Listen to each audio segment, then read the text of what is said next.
Moving on to time ecology. It's probably a little bit unfamiliar thing. Has anybody heard of time ecology? Time ecology. Not you, Irene, because you've heard it from me. I mean, what's okay, so there is a group that meets, or has been meeting, or did meet at a university in Germany, at Tutzing Evangelical Institute, called the Tutzing Time Ecology Project.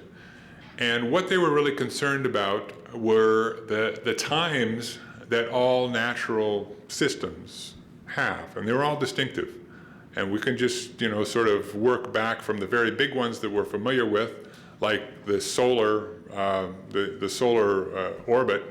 Does anybody know how long it takes the Earth to rotate around the sun? 65.242 days. Well, that's close. Yeah, yeah. So there's the solar orbit. There's the lunar orbit. The moon goes around the Earth, right? Yeah, and there's the rotation of the Earth. And those give us things, like revolutionary things, like the year, the month, the day. I don't really know how we do without those. And then we move on to organisms. All organisms have things like heartbeats, there's a life cycle. All of these are rhythms. And let alone all the rhythms in the world, if you think of just all the rhythms in your own body, it's more than you have fingers and toes on your hands and feet. But everything has its own rhythm. And then these rhythms have to synchronize in certain ways and coordinate with each other. And one of the strange things that I'm kind of shocked by is that if you put two metronomes side by side, these are just mechanical devices, you put two metronomes side by side on a shelf, and they start at slightly different times, but they're set to the same interval. Eventually, they go into train. They're just sitting side by side. Ooh, it's kind of weird. But there is all this synchronization that develops up, and I think if you kind of sit back and think about it, that's really one of the great human things of society, is that we're synchronizing ourselves in a certain way. Do you want to dance? Oh yeah. Yeah, I mean that's really. And there's this German economist. I'm digressing.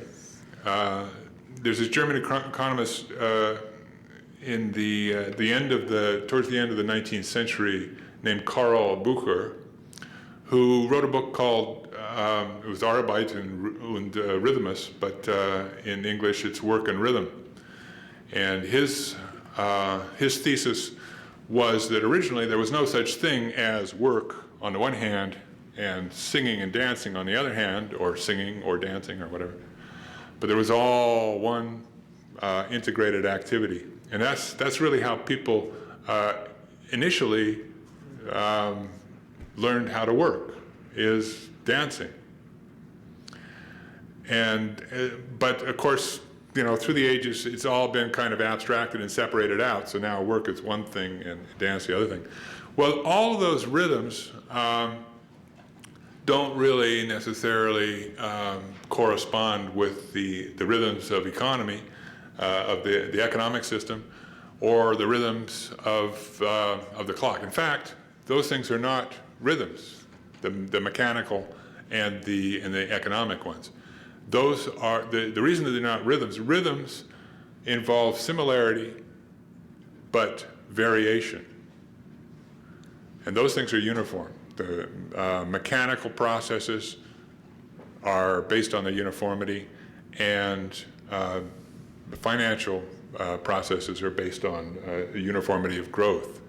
So all the problems that we face really arise from the fact that the mechanical systems, the industrial system, and the financial system doesn't accommodate itself to all these other rhythms, all these other, like to whatever extent we find it possible to do it, we have to accommodate ourselves to the industrial system and to the financial system.